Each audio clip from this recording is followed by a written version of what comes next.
هاي، ازيكم يا رايقين؟ ها جاهزين؟ حضروا السناكس بتاعتكم وبينا على جرعة من الإثارة والتشويق والمتعة. صحيح ما تنسوش تدعمونا بلايك وشير وسبسكرايب وتفعلوا زر الجرس. فيلمنا بيبدأ بجونج طاوي وهو بيعرفنا عن نفسه إنه وكيل عقارات، ولكن عنده هوس بالتجسس. بالبلدي كده حاشر مناخيره في كل حاجة، بيراقب أي حاجة أيا كانت. عارفين الناس اللي لما تقعد جنبهم في المواصلات بيكونوا راشقين عينيهم في موبايلك؟ أو صاحبنا ده واحد منهم. مش بس كده، لا ده كمان بيستغل شغلانته كوكيل عقارات ومعاه مفاتيح بيوت كتير، وبيدخل يتجسس على أصحابها، ولو في طريقه حاجة مكسورة بيصلحها. وعنده شغف غريب جدا انه يصور اي حاجة تافهة في البيت وياخدها ويعملها لوحة ويعلقها في أوضة كبيرة مليانة حاجات من البيوت اللي دخلها، ويقف ويستمتع وهو بيتفرج عليها. بس عامة هو بيحب المراقبة للمراقبة، يعني بيراقب أي حد في أي حتة ومن غير سبب. بس في واحدة استثنائية بيراقبها بمنتهى الشغف من حوالي 5 شهور، وتبقى انفلونسر اسمها سورا. واللي شده يراقبها انه في البداية ما كانش يعرف هي مين، بس شافها صدفة في السوبر ماركت كانت جنبه بتاكل سجق ومنزلة انها بتاكل سلطة. فكتبها ومشاركتها لحياتها خلى عنده فضول يعرف اذا كانت حياتها اللي بتشاركها هي حقيقتها ولا لا.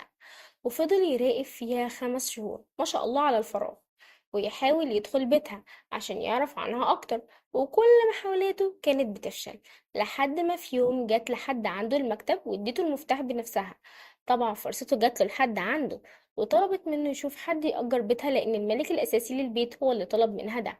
وبعد ما مشيت وبسبب مراقبته ليها كان عارف مواعيد خروجها، فراح ودخل أخيرا شقتها، وكالعادة أخد ذكرى من الشقة وصلح الحاجات اللي كانت بايظة. وفضل كده على مدار يومين يدخل شقتها ويصلح اللي محتاج تصليح، لحد اليوم التالت واللي غير مجرى حياته 180 درجة لما دخل شقتها ولقاها ميتة في مشهد مقزز جدا. فقرر انه يهرب بدون ما يبلغ الشرطة عشان سره ما يتفضحش.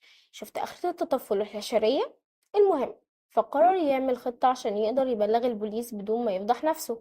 كلم ناس تأجر الشقة عشان يبقوا شاهدين على الواقع. بس بمجرد ما دخل ملقاش أثر ليها، فص ملح وداب، ولا أي أثر لأي حاجة أصلا. وشك إن ممكن المجرم يكون شافه وهو داخل. وشكوكه اتأكدت لما تاني يوم راح مكتبه لقى ظرف أحمر عليه صورته وهو موجود قدام الجثة، ودليل يدينه، وهي شعرة وقعت منه أثناء وجوده هناك. وابتدى المجرم ده يحسسه بالخطر لدرجة انه اقتحم مكان حفظ رماد امه وقطع صورته معاها، وحاول انه يعمل له حادث مفتعل ويتخلص منه. بس ربنا ستر، وده خلاه يقرر يدور على المجرم ده. اما في الجانب التاني كانت واحدة من الانفلونسر بلغت عن غياب زميلتها سورة، بعد ما قالت لها انها لو اختفت تبلغ الشرطة. وكانت في الاول فاكراها حركة عشان تجذب الاهتمام بس. بعد رسائل كتير بعتتها لها وعدم ردها عليها حست انه ممكن يكون حقيقي وبلغت. وطبعا اول حاجة عملتها الشرطة راحت للوكيل العقاري بتاع المنطقة اللي هو جونج تاي، واللي كان في قمة توتره وهما بيستجوبوا، وبلغهم ان المفتاح معاه لانها سلمتهوله بنفسها عشان يجيب لها مستأجر. قدامه المفتاح، وطبعا كان بيراقب الشرطة وهما بيدوروا على دليل يعرفوا بيه اي حاجة عن صورة، لحد ما لقيوا بقعة دم، ومنها اتأكدوا انها ممكن تكون اتقتلت. عشان كده حولوا بيتها لمسرح جريمة، وقطعوا المراقبة على جونج تاي، واللي قرر انه لازم يجيب حقها ويكشف عن القاتل. ويا ريته ما قرر، قرارات الراجل ده بتوديه في داهية. تعالوا نشوف حصل ايه. قعد يدور على اي حد بيحاول يسوق سمعتها وبيكرهها، لحد ما لقى البنت اللي بلغت الشرطة، واللي بالمناسبة شهرتها الصافرة، او ممكن نقول عليها الصفرة. وقالت للشرطة انها زميلتها، بس طلعت من ألد اعدائها واول واحدة بتهاجمها. ومش بس كده، بتغير منها وبتقلدها في اي حاجة تعملها، ميك اب، ضوافر، الى اخره. فقرر يدخل شقتها عشان يعرف اكتر، وبما انه جاسوس مخضرم ما كانش صعب عليه يعرف عنوانها، وكمان عرف ينزلها من البيت. وقعد يفتش فلقى نفس الظرف الأحمر اللي جاله، وده زاد من شكه فيها وحس إن ليها علاقة بالموضوع، خصوصا لما لقى شتات متصورة عندها لواحد مش بيسيب بوست لسوق إلا وهو معلق عليه بكلام ما يتقالش، وأي مكان بتتصور فيه بيروح بيتصور نفس الصورة. شخص مجنون. فتأكد إنه ممكن يكون هو اللي قتلها، خصوصا إن تصرفاته غير طبيعية بالمرة. ولما روح لقى اللي ما كانش عامل حسابه. هجم عليه 2 لابسين خوذة وحاولوا يقتلوه، بس قدر يتفاداهم. وقبل ما يهرب شد الخوذة من دماغ الراجل واللي كان المطارد المجنون. وجري يبلغ الشرطة وأقنعها إن السفرة والمطارد ليهم يد في قتل سورة وجابها معاه. بس طبعا لأن الفيلم كله مفاجآت، فمفاجأة المرة دي مختلفة، لأنه لقى الراجل المجنون ده مشنوق في بيته، وكمان بيت النمل بتاعه واللي بيحبه جدا لدرجة مسمي نفسه في مواقع التواصل والد نمل مكسور. فقعد على الأرض وكان زعلان ولاحظ ظرف أحمر تاني. جه يمسكه، الشرطية منعته وأخدته وفتحته، وعرفت إنه في الوقت اللي البنت ماتت فيه هو كان في البيت عندها، ولقي الصورة متفبركاله مع الواد ده جونج هاك. فحاولت تقبض عليه بتهمة قتل صورة، بس قدر يهرب بعد ما خبطها وأغمى عليها. والبنت اللي اسمها الصفرة دي نشرت فيديو إن هو القاتل، وكمان قالت على اسمه المستعار اللي بيستخدمه في السوشيال ميديا، والد النمل. وبطلنا جونج تاي طبعا كان ندمان إنه وقع نفسه في كل ده، بس يفيد بإيه الندم والبعيد مناخيره وفرقة وشه. المهم هو كان واخد بطاقة جونج هاك من البيت قبل ما يهرب من الشرطية، وراح لمكان سكنه وعرف المحل بتاعه. ولما دور فيه لقى عنوان رماد أمه مكتوب في ورقة، فجري على هناك وسرق المزارية اللي فيها الرماد بتاع أمه. ولما فتحها لقى الآلة اللي ارتكبت بيها الجريمة، وكمان تهديد صريح بفتح هوسه بالتجسس. في نفس الوقت اللي بنلاقي فيه أخت سورة قاعدة مع الشرطية وبتحكي لها إنهم متبريين من أختها لأنها بتاخد قروض كتير ومش بتسدد، وكمان بسبب اللي عملته مع أخوها. وأثناء كلام الشرطية كانت الصفراء عاملة بث مباشر وسمعت خبط الباب، ولما فتحت لقيت ان هو جونج تاي. فهجم عليها وكسر لها اللاب ومسكها عشان تعترف ان هي اللي قتلت سورا. فقالت له انها زميلتها واستحالة تقتلها، فواجهها بالخناقة اللي كانت بينهم على النت، لكنها ردت وقالت انها متفبركة عاملينها عشان تزيد نسبة مشاهدتها وتمثل دور البريئة فتزيد ارباحها، وعدتها انها تديها 20% من الارباح دي. ولما جه اليوم اللي هتاخد منها الفلوس اختفت. فراحت بلغت الشرطة وإن هي عرفتها بس على جونج هاك مش أكتر عشان يبطل يطاردها. حتى الظرف الأحمر اللي لقيوه عندها ده بتاع سورا كان بتديها فيه الفلوس. فافتكر جونج تاي إنه شم نفس ريحة اللوشن اللي لقاه في بيت سورا من واحد من اللي كانوا لابسين الخوذة وهجموا عليه في بيته. هوب كده الأوضاع اتشقلبت.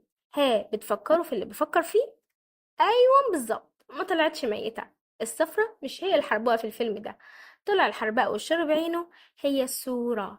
واحدة كانت عايزة تبيع أخوها اللي من ذوي الاحتياجات الخاصة وترمي أهلها في دار رعاية، ولما اتبروا منها ما أبدتش 1% ندم، وفضلت عايشة وبتقنع نفسها إنها ضحية زي تعابين كتير في حياتنا. وعشان الفلوس وإنها تهرب من الفقر اشتغلت فتاة ليل وذلت نفسها لحد ما في يوم زبون ضربها وخلاها تنزل دم. فصورت نفسها في المستشفى ونزلتها، وبالصدفة كان في وراها يافطة تبرع بالدم. ومن هنا ابتدت حياة الحرباية تتشقلب أو تتحسن من وجهة نظرها، لأن جالها تعليق قد إيه هي جميلة وبتعمل خير وبتتبرع بالدم. فقررت تعيش على أساس إنها ملاك بجناحين على السوشيال ميديا، وبقت ترفق بالحيوان وتكسب فلوس من الناس اللي بتحب تدعمها عشان تزود في الخير.